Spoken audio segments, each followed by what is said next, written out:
I'd like to welcome everyone. I'm Karen Shapiro, Vice President of Partners for Progressive Israel.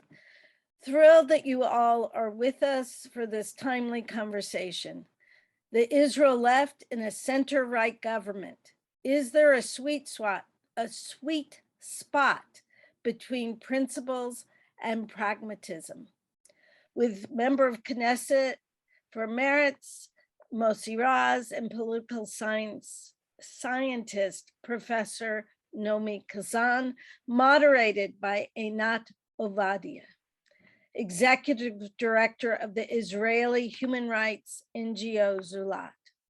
Before I introduce our panelists, let me note that Partners for Progressive Israel is an American not-for-profit organization dedicated to the achievement of a durable and just peace between Israel and its neighbors. We believe in the need to ensure civil rights, equality, and social justice for all of Israel's inhabitants. Partners seeks to deepen Americans' understanding of Israel's complexities so that we can better advocate for a progressive Israeli future. We're glad to be bringing this webinar to you. If you like it and want more programming like this, please visit our website after this webinar at progressiveisrael.org. And we appreciate contributions while you're there.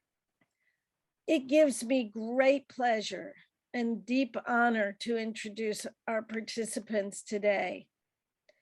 Naomi Chazan is Professor Emerita of Political Science and African Studies at the Hebrew University of Jerusalem and co-director of the Center for the Advancement of Women in the Public Sphere at the Van Leer Jerusalem Institute. Until recently, she served as Dean of the School of Government and Society at the Academic College of Tel Aviv-Yafo. In the past, she headed the Truman Research Institute for the Advancement of Peace at the Hebrew University of Jerusalem and was a visiting professor of government at Harvard University. Naomi served 3 terms, 1992 to 2003, as a Meretz Party member of the Knesset, where besides holding the position of Deputy Speaker, she sat on a variety of committees, including Foreign Affairs and Defense, and the Committee for the Advancement of the Status of Women. Naomi served as president of the New Israel Fund from 2008 to 2012 and is a member of the International Board. She's one of the founders of the Israel Women's Network and continues to be active in human rights, peace, and women's organizations. Welcome, Naomi. Mossi Raz is a member of the Knesset for the Meretz Party, elected earlier this year. He previously served as a Knesset member from 2002 to 2003 and from 2017 to 2019. Mossi was also Secretary General of Meretz from 2015 through to 2017. Mossi is a lifelong political activist promoting Arab-Jewish coexistence in Israel, an end to the occupation, and environmental sustainability. In the 1990s, he served as Secretary General of Peace Now, where he organized peace demonstrations that drew tens of thousands and founded the movement's Settlement Watch project. Later, he served as Director General of Govt Haviva, a nonprofit promoting a shared and egalitarian society for Arab and Jews in Israel. Following that, he co-founded and ran Kol HaShalom, a binational Palestinian-Israeli radio station that takes into account both Israeli and Palestinian narratives. He has also chaired Life and Environment, the umbrella network of Israeli environmental organizations, and co-founded the Association of Environmental Justice in Israel. Mossi was an officer in the Israel Defense Forces and released from reserve duty at the rank of major. He was wounded in the First Intifada while stationed in Gaza and also fought in the Second Intifada, First Lebanon War and Second Lebanon War. Welcome, Mossi. And now our moderator, Einat Ovadia, is the executive director of the new Israeli NGO Zulat for Equality and Human Rights. Einat holds a BA in East Asian Studies and Chinese from Hebrew University and an MBA from the College of Management. For the past 10 years, she has served in various key positions in Israeli politics in both coalition and opposition roles. Einat has extensive management experience and is a leading left-wing social and political activist. She also speaks and teaches Chinese.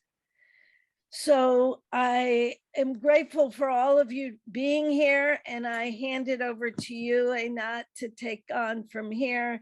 And I look forward to a fabulous conversation I know we'll have. Thank you very much, Karen, and good evening from Israel to all who joined us today for a really fascinating conversation on the Israeli left center-right government. Is there a sweet spot between principles and pragmatism? Thank you, Naomi, and thank you, Mossi, for taking part in this important discussion. As Karen said, my name is Einat Ovadia, and I'm the executive director of Zulat for Equality and Human Rights. I'm sure you all heard about us, and still I will give you a quick brief on what we are doing. Zulat is a new activist think tank for advocacy and policy on equality and human rights. And it was founded by Zehava Galon. You probably all heard about Zehava 2 years ago. Zehava Galon is the former head of Meretz party and the founder of B'Tselem. And I'm very happy and proud to say that to additional to all the things that Professor Naomi Chazan is doing is also sitting in Zulat steering committee and very active in Zulat initiative. And Mossi Raz is one of our leading partners in advancing legislation proposals. And both of them are my friends for many years of activity in Meretz. So for the first 40 minutes, I will be posing questions to Mossi and Naomi. And after that, over the last 20 minutes of this session, we will open the session for questions from the audience. And if you would like to pose a question, please use the Q&A icon and not the chat. And just take under consideration that your microphones are off, so you won't be able to ask your questions, and I will read the questions that you want to ask. So let's get started. As you all probably know, the state of Israel went through a difficult period of political instability. We had 4 elections in Israel. And finally, after 4 elections, the period of Netanyahu's regime, after 10 years of extreme right-wing and messianic government, ended. In his time as a prime minister, his government deepened the racist discourse, deepened rifts in the Israeli society, led an inciting discourse against Arab citizens and Israeli human rights organizations. And on a personal note, I would like to say, after years of inciting reality that violated human rights, there's a real opportunity now with the new government that has been established to work and to promote equality and human rights. And now I think that the struggle for human rights and equality is more important than ever. And dear friends, as I said, there's a new government. Meretz has been an opposition party for more than 20 years until now, and has been let's say, a kicking party that led a clear voice against occupation in favor of human rights and equality, against discrimination, in favor of religious freedom and freedom from religion, in favor of promoting equality for women, the LGBTQ community, and led a clear political voice for a two-state solution. And we are asking right now, for the first time in 20 years, Mossi, do you think that Meretz has the same voice right now, sitting in the coalition? And it's no doubt that the constellation that was created, the only way to end Netanyahu's regime was to create such a complex coalition and a very new and maybe a little bit weird coalition. And Mossi, can you tell us, please, Yes. are there any benefits in being part of a coalition after 20 years in the opposition? Can you tell us how do you live with Bennett, Lieberman, Gideon Saar, Ayelet Shaked, and others, shoulder to shoulder? And do you think that Meretz really succeeding in advancing its agenda? Yes, good evening, everybody. Thank you, Anat, for the question. And thank you all for participating. I think that the answer is very complicated. I cannot say yes or not.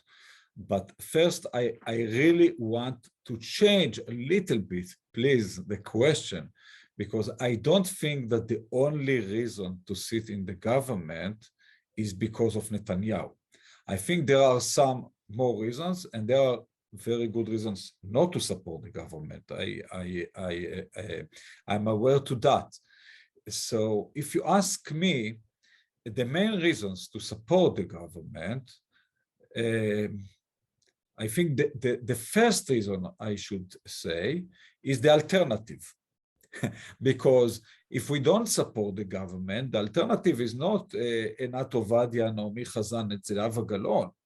The alternative is Bezalel Smotrich, Itamar Ben-Gvir, Avi Maoz, and Netanyahu.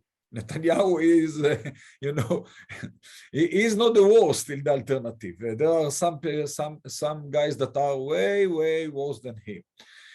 So I think the first reason why to support the government is the alternative. If I know today that I have a better alternative, there is no reason to support the government, but I don't. The second reason is the uniqueness of the situation, first time that there is cooperation between Arabs and Jews in the coalition. It's not only the United Arab League, the Islamic party, actually. The fact that we in Meretz have 3 Arab-Palestinian representatives, 1 as a minister and 2 as members of Knesset. Labor has 1, Blue and White has 1. Even Israel Betenu has a Arab-Palestinian Druze minister. So we have 2 ministers and we have a party. And by the way, interesting point is the majority of the Arab members of Knesset are in the coalition, very small majority, and majority of members, Jewish members of Knesset, are in the opposition. Small majority, but still, this is the situation, and it is so different from the 37 first years that only Jews take decisions. And we see that every day in the Knesset. Today, the United Arab League, the Islamic League, they were not happy about the decision of the coalition about the legislation of them. By the way, they were right. So they went out of the plenary and there is no majority to the coalition, and now we have to start talking. And we see that every day. And for my opinion, it is extremely important that Israel is seeing the first time in the history of Israel that Arabs are part of the game, because they were not part of the game, never. And I do believe that even if in the future, we will not see governments without Arab representation, even if it's going to be a very small one, maybe only Druze, mainly, I don't know if we talk about right-wing governments, but I think that here something is going to change forever. Maybe I'm too naive, but this is how I see that. So this is the second reason. The third important reason to support the government is that in spite of the fact that we are not effective in the big issues, and I'm aware to that, in the questions of the policy in the occupied territories, we are not effective. If we talk about the citizenship bill, we are not effective, and many other big issues, we are not effective. In spite of this fact, first time people are starting to talk about that. People now talk about settlers' violence more than ever in the history of the occupation. People now talk about the future of settlements, not more than, of course, not more than all the years, but like they did not speak about in the last decade or two. We have this citizenship bill that we were against all over the years, and now we had to support, which is shame for us. But first time after 18 years, people outside this close circle of Meretz activists or human rights activists talk about that. What is the meaning of this bill? Who is going to suffer? What are the reasons? The discussion that we had about that is important because maybe it can help for the future. And maybe the fourth reason, but this is, for my opinion, the least, not the most important for sure, reason to support the government is the fact that, okay, we have the health minister is doing great work as health minister. This is at least what I think. If we talk about LGBT community, if we talk about women, if we talk about asylum seekers, if we talk about couples that one is Palestinian and one is Israeli, I think that the Ministry of Health now is becoming one of the most liberal everywhere in the world. We had the Avert minister, and she is doing a great work. People start to talk here about environment. They never did. I think she's very effective in that. And I think Isawi Frej is doing a great work as you know, in relations with the Palestinians, with the Emirates and so others, and work in the Knesset that I see legislations. I can say about myself that I legislate more than ever. It's important. This is not the most important. On the other hand, I do remember that we have to vote against and against, again and again, against things that we believe in, and we have to support again and again things that we don't believe. I was quoted that a few weeks ago on Wednesday, I had 4 legislations of myself that I had to vote 3 times against myself and only 1 time in support of my legislation because the coalition did not support. But this is coalition, and this is high price. I am not ignoring that. And I want to tell you, in order to show that I understand that this is very high price, in the last 50 years in Israel, every party in the center left, including Meretz, who was part of the coalition, got in the elections after that worse results than in the elections before. And it is terrible. I'm not saying that in the opposition it was always good, but in the coalition it was always bad electorally wise. So there is something in us that, you know, our voters are like more supporting opposition than coalition. We want to vote for what we believe and be a little bit more less pragmatic. And even myself, I feel that. I want to tell you, for me, I enjoyed way more being in the opposition. But the question where I am more effective, I'm not sure what is the answer. And I think that, and maybe this is my last sentence, sorry for talking too much, that the main question should be in the future. What is the alternative? Because if the alternative is Ben Gvir and Smotrich and all these guys, then I'm willing to pay very high price. But if we have a little bit better alternative, then we have to think again. Thank you. Thank you, Mossi. Naomi, I'm sure you want to relate to this, and I would like to ask you, as a former member of Knesset that used to be part of many Meretz public struggles, how does Meretz, in your point of view, as an outside observer, function? I'll answer the question by relating to Mossi's comment, but first I'd like to say hello to everybody and to thank Partners for Progressive Israel for hosting this panel, because it brings up real dilemmas that are dilemmas not of the 1990s, but of the third decade of the 21st century, and not only in Israel, but in other countries as well. And I want to pose the paradox or the dilemma, maybe in terms of directed primarily to an American audience. This government, it's called the change government, is like having Ilham Omar and the most far right congresswoman, I believe a woman from Georgia, okay, in the same government. And then you ask the Democrats, and for that matter, the Republicans, how are they managing with this kind of juggling? So I don't envy Mossi.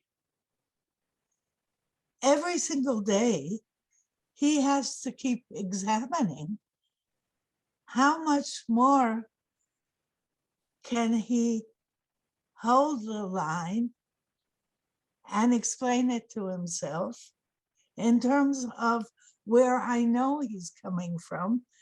And for those of you who don't know Mossi Raz, it's really important for me to say or to tell you that he has been consistently, since the early 1990s, one of the absolutely consistent and persistent combatants in a nonviolent way for peace and justice in Israel and Palestine. And he's sitting now, and every day he has to decide, how do I vote and why? I agree with Mossi on 2 points, which I'd like to perhaps emphasize. There is no question in my mind that the change government formed last summer is a breakthrough government in terms of bringing Palestinian citizens of Israel into the center of decision-making in Israeli politics. And I don't believe that will change, whoever is in power in the future. That's a seismic shift. It's very important. And I agree with him, too, that our ministers are doing a good job, our ministers being Meretz ministers and others. Many are doing a very good job in their specific areas. But that's not the issue we're discussing today. We're talking about a different issue. So I will relate 2 points that I think are major. Number one, how much influence can you have if you can make mild changes on fairly marginal issues, but not succeed in making a dent on the critical questions which are on the agenda? And those are the deepening of the occupation, the lack of commitment to a negotiated settlement, the growing inequality within Israel, and it's socioeconomic, but it's also cultural and religious. How much can you pass a small law and not have any impact on the major issues on the agenda? I don't know where the tipping point is, but I do know that a political party with a very clear vision of the type of Israel that it wants to see come into being can't afford to fudge the core of the politics that are being done. And maybe I'll add a little comment.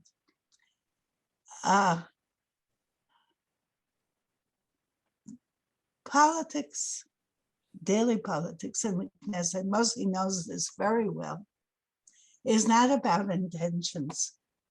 It's not about raising a discussion. It is about results. It is about the facts that you create through the use of power that you have at your disposal. Now, if the situation is getting worse rather than better,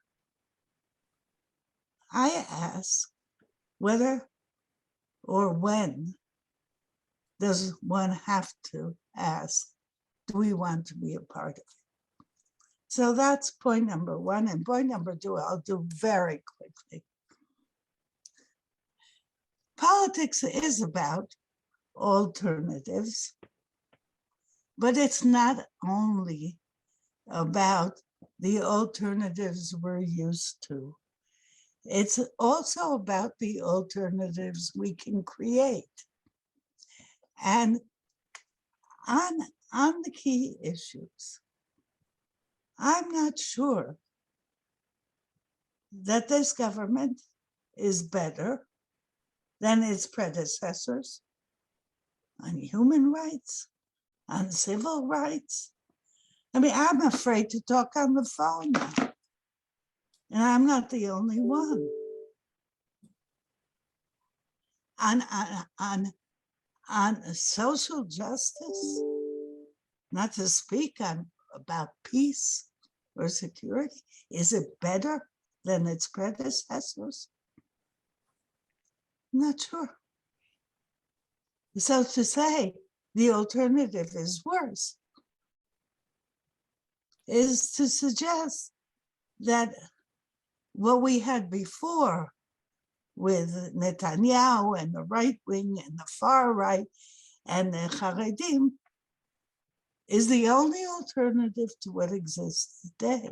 I'm saying if it's not good, we have to change it. And a progressive political party, its job is to create that change. And it should do it from whatever vantage point it is working in. By the way, I made much better laws than the opposition and coalition. And Mossi passed a law this afternoon with a member of the opposition, because otherwise it wouldn't have been able to pass. So I congratulate him on the law, but we know legislating is not the question. Changing is the question. I'll stop here. Thank you very much, Naomi, for very important things. I just want to remind the audience that if you want to ask a question, you can pose the question in the Q&A icon in any time. And please do it as soon as possible if you want to ask a question, so I'll be able to read the question and to see what you want to ask the panelists. And this, the things that you are saying, Naomi, actually leads me to my other questions, and it's not going to be very simple question. As you said, and you knew, Mossi, and Meretz knew right from the beginning that this coalition, which in practice has a majority of for conservative right-wing positions, will not advance any process for long-term solution with the Palestinians. And yet you hope that you could stop the settlers' violence in the occupied territories, and that you could stop the establishment of Aviatar outposts, and that you could prevent the looting and violence in Sheikh Jarrah. But in practice, it seems like what is happening now is no different from the reality that existed in Netanyahu's time, just like Naomi said. And I want to ask you both. This is the reality. What should and could be done in this reality? What Meretz should do to oppose those things and to go against, and that the voice that Meretz had before will be heard again? Any of you? Mossi. No, me. First, I have to say, Anat, that the fact that we knew that policy vis-a-vis the occupation is going to be exactly the same like under Netanyahu is worse than what people think, because like what people say, they say, okay, these people in the right wing want annexation, and these people in the left wing, they want a peace agreement. So we will not do not annexation and not peace agreement. But it is not it is not the middle way between us, because in these years the occupation is becoming deeper and deeper. Settlements activity is going on. We are going to face more settlements and more settlers. Yes, we can stop new settlements, a part of Aviatar that I'm not really sure that we can prevent. Right now, it is okay, but I am not sure that for long. And we have to say, not because of the right wing, because of Gantz. That, for my opinion, is part of the right wing, but he is the most problematic person in this government. Anyhow, it is not a compromise between the two sides. We have to know that we accepted the right-wing policy. This is the highest price that we pay in order to be in this government. And this is why we have to think about that all the time. Now, for your question, I think the answer is that we have to talk about that more and more, and we have to be everywhere. We have to be there with the activists against the occupation more and more. I think we are doing that. I think that we are doing that even more than in the past, but it is still not enough. I'm taking I go every week to Sheikh Jarrah, but I'm going to take my colleagues next week to come together to see to meet Fatma Salem. The Salem family is going to be actually there is a decision of the court that they have to leave during March in order to give their properties to the Jewish buyer. The most of the work that I am doing in this issue is not coming every week to the demonstration, but it is more secret work that I am doing vis-a-vis the people in the government that take decisions. You can imagine that most of the activity is with people around Prime Minister, not with him, like with the foreign minister and others. This takes a lot of my time, and I hope that I can help. I'm not sure. I'm not sure. So if you ask what we can do, the question is very difficult to me, and the answer is very difficult for me, because I cannot say okay, I have a solution. I have a receipt. The only thing that I can say, and I know that it is not enough, is doing more of the same. And part of what we are doing is not known to the people, and it's better that it is not known, because some of the things has to be secret with ministers, and because of this is not known, we get a lot of criticism, and it is good that people criticize us, because we need this criticism to remember where we came from and what is the most important issue for us. We are going to face this problem in the coming years. Thank you very much, Mossi. I'm sure, Naomi, you have things to say about this, and I hope you have other alternatives to suggest. Mossi and I think you too, Einat, are coming from the same place. Yeah. Where sometimes there's disagreement is on strategy and how you deal with the situation, but not on the basic values. And perhaps I'd like to demonstrate that for a minute. Mossi's in the Knesset, he's a super parliamentarian. But on the issue of Sheikh Jarrah, on house demolitions and settlement activity, he is most effective in doing what he did when he wasn't in the Knesset.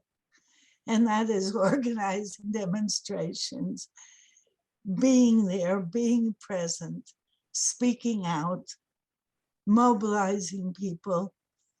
That's what he's done for the bulk of his life. You don't have to be a member of Knesset to do that. Maybe periodically you can touch on something. But frankly, the situation today, in my opinion, is different, because the old option of a two-state solution of separation in the classic concept really doesn't exist today as it did perhaps in the 1990s, during the Oslo period. There's too much oppression and repression on the one hand, and too much intertwining of Palestinians and Jews on the other hand. So that needs modification. We need to think in different terms about how to ensure Israeli self-determination alongside Palestinian self-determination in an open way, which involves interchange and not abrupt division, because it's impossible practically. And what is the role of Meretz and others under these circumstances? the position that Mossi represents in many respects is, let's improve. We can improve the situation by blocking terrible things, maybe, and perhaps improving at the margins, at the fringes, okay? But if one improves and improves and improves, will there be an end to occupation? Because frankly, I think all of us can agree that the occupation is absolutely inhumane towards the Palestinians, but it's destroying Israel as well, okay? The alternative to that is to understand that maybe something's terribly the matter with the system, and the system needs to be changed. And that the role of progressives, with a lot of patience, although as I get older, my patience sort of wears thin,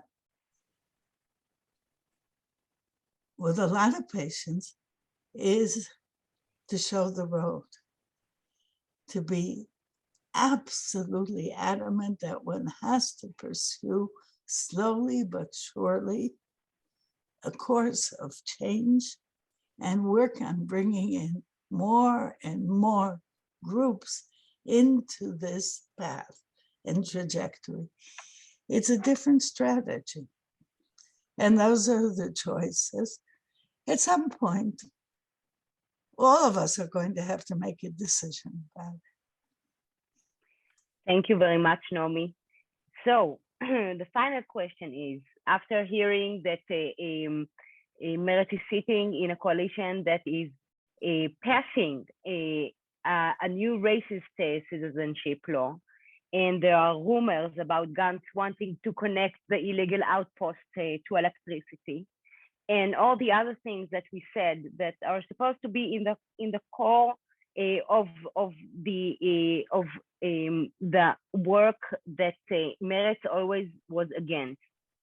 So where is the red line? I think that maybe now we will pass to questions that people already posted, and let me see. I will read you some questions. I will say that I won't read all the questions. I will pick some of the questions as good as best as I can. Okay, so we have here from a Jonas Zhang. Is the Amnesty International report about the apartheid discussed within the government? Mossi, that must be a question for you. Of course, the answer is no. Even more important reported initiatives, say the Arab League Peace Initiative was never discussed in the government, in spite of the fact that it exists 20 years. So, of course, to my knowledge, there was no discussion about that in the government, not anywhere. Not in the Knesset, and not in a committee of the Knesset, and not in any place that I know. Okay, another question from John Mitchell. Given Meretz's ideology for justice, can they invoke justice on a practical level? For example, Nitzan Horowitz, the Minister of Health, would he enact equality on income between Jews and Palestinians, Palestinian Arabs within the health department, as the discrimination in income exists through Israel? Do you want me to read the question again? The main is income of the people who work in hospitals and things like that. Is that the question? Yeah. Probably there is a difference, but I believe that the difference is very marginal in this income between doctors who work in or nurses who work in hospitals, but and of course, if there is a difference in income, if there is a gap, it's not legal. So maybe it's with some what we say. I don't know. I don't think that it's really exists, but it is. We should check it, and maybe it can help in that. Okay. Now we have another question for Naomi from Jerry Serota. Following on Naomi's point about the absolute sense of classic two-state solution and the need for alternative in there, a need for a model of Israeli Jewish Palestinian Arab Party that has this as part of its platform, as some in Meretz attempt to do before the last elections. If you can please write questions, it will be better instead of writing some comments, so we'll be able to really answer them. I'll address that. By the way, some of the members, some of the parties in the joint list, which is in the opposition, are formally Arab Jewish parties, most notably Hadash, the main party in the joint list. But Mossi and I actually have been involved over the years, and most recently before these elections, in an attempt to create a joint Jewish Arab list in order to propel a framework, to create a framework that could propel some of the ideas that we've been discussing more effectively. Let me emphasize that, and what Mossi said right at the beginning of this conversation, Meretz members of Knesset, there are 6 members of Knesset, 3 are Arab and 3 are Jewish. In many respects, the composition is, sorry, did I get that wrong? 2 and 4. 2 and 4, yeah. In many respects, Meretz is striving in that direction, but it won't happen in Meretz. It will only happen as a result of an attempt of groups to form such a coalition, and it hasn't succeeded, mostly for personal political reasons, but also because there hasn't been that much of a demand. I think it might emerge eventually as the political constellations begin to change, okay? What's much more important is to make sure that there is Arab representation in the government, in the coalition, regardless of who is in power, okay? And that it becomes a norm. It's a little bit like gender politics. The first 1 or 2 women were always considered to be unusual and unfortunately representative of all women. Now there are so many women in the government. This coalition has 9 women ministers, and each one is different. And after a while, you just get used to it. And we're nearing that stage. We haven't achieved it yet on Arab and Jewish, or for that matter, I'm not sure we've achieved it entirely in terms of Ashkenazi and Mizrahi, or the involvement or incorporation of Jews from Ethiopia into the corridors of power in Israel. Thank you very much. A question maybe for both of you. From Richard Hyman. I hope I say your name right. Is there any movement to changing the electoral system which inevitably leads to the formation of large and widely coalitions? Naomi, I What think do you you're think? better. I think The that answer we is can no. talk about. The answer is no, but now. But maybe you can talk about the electoral system in Israel as that is Israel, making this coalition. Israel is what's known as a pure proportional representation system, with the entire country being a single constituent. And to get into the Knesset, you need now a 3.25, pass the 3.25% threshold, which means roughly, Mossi corrected me. Mossi is a mathematician. He always corrects me, my math. Roughly, I would say 120,000 people just to pass the threshold, okay? More or less. Most Israelis believe they have that many friends and relatives, you know. This kind of system creates multi-partyism. But can I rephrase the question to answer it? I agree with Mossi. It will be very difficult to change the system now. At most, it may be possible. At most, I think to put a personal preference into the system. But that's not the question. It's not the system that's ruining politics. It's the fact that Israeli society is so deeply divided now that the elections mirror, they reflect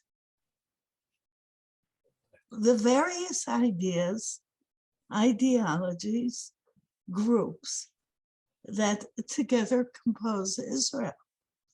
And in order, one can't start engineering systems in order to get results that are easier to deal with. One has to deal with the root issues of why there's no social solidarity. Why is there such inequality in Israeli society? Why are we less tolerant of each other and less respectful of each other? If we deal with these issues, there'll be fewer parties in one form or another, and they'll get along better than they're doing now.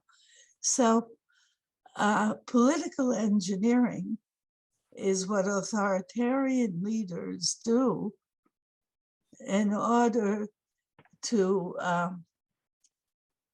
try to engineer the results, but it doesn't change the situation. I sometimes wonder if there is an analogy between that and gerrymandering in the United States. You can gerrymander to your heart's content, but what you want to do is change the causes for the intense political polarization that exists in our societies today. Okay, we'll go to let's go to our last question for tonight or today, depends where you sit. This question is from Dave Cook. Given the result of the last 4 elections as it relates to the weak support for progressive slates, Meretz, etc., is there any reason to believe the population as a whole supports the priorities of the left? In other words, if there are majority for a conservative right-wing position in Israel, or can we formate something else that supports the priorities of the left? I'll make Mossi's life easier and answer in one sentence, if I may. When you've tried everything else and didn't work, you just may opt for what you didn't think you would ever vote for. And therefore, there's always hope. You just have to make sure that you can make it happen. Yes, I agree. Okay, so Brilliant. it's time to bring, I think it's time to bring this conversation to an end. Naomi, Mossi, if you have anything else you want to say or add, this is the chance for a final one minute statement. Mossi, would you like to say something? Just thank you, Anat and Naomi and the organizers and the listeners, viewers. Just to say that, yes, it is a very difficult question. Should we be in the coalition or not?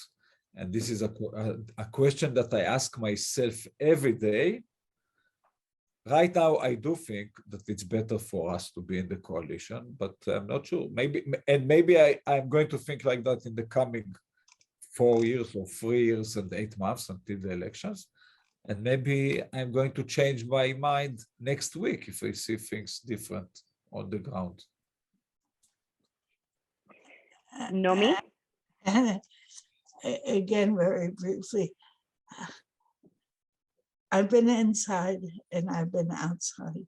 I've seen the value of trying to influence via civil society and via the Knesset from the establishment and from outside the establishment and from the academy. And each one has its advantages and disadvantages. What I think Mossi is saying in his humble way, and what I'm trying to convey as well, is very simple and at the same time very profound. And that is, we can't continue to live in the environment that is of our own making. We have to alter it. And we have to use every nonviolent tool at our disposal to do so. So everybody has something to contribute. And let's keep working together to achieve the goal of truth and justice while we're still around. That's Thank you, Naomi. So I think that we will all have to wait and see what will be the issue that that should be Meretz red line, and should they stay or should they go, as Ron suggested. And thank you for joining us today. Let me just hand things back to Karen Shapiro for some closing remarks. Thank you, Einat, and thank you, Mossi and Naomi, for this wonderful, important discussion. We have to keep striving. You work so hard, and we here at Partners for Progressive Israel and here in the United States appreciate all that you do. And I want you to know we're there with you as best as we can. And if we can ever do anything, let us know. We have to never give up hope. We have to keep striving. And that we will always do. So thank you very much for the work you do day in and day out. And we know it's not always easy. Thank you to the staff of Partners for Progressive Israel, Dinesh, Ron, and Julie. And thank you all for joining us. We hope that you've enjoyed the webinar. We are glad to be bringing this program to you. To learn more about Partners for Progressive Israel, our future programs, please go to progressiveisrael.org. And while you are there, we would greatly appreciate a contribution. Thank you all. be safe, be well, and we look forward to future conversations. Thank you Thank very you. much. Thank you. Good evening. Bye. Bye.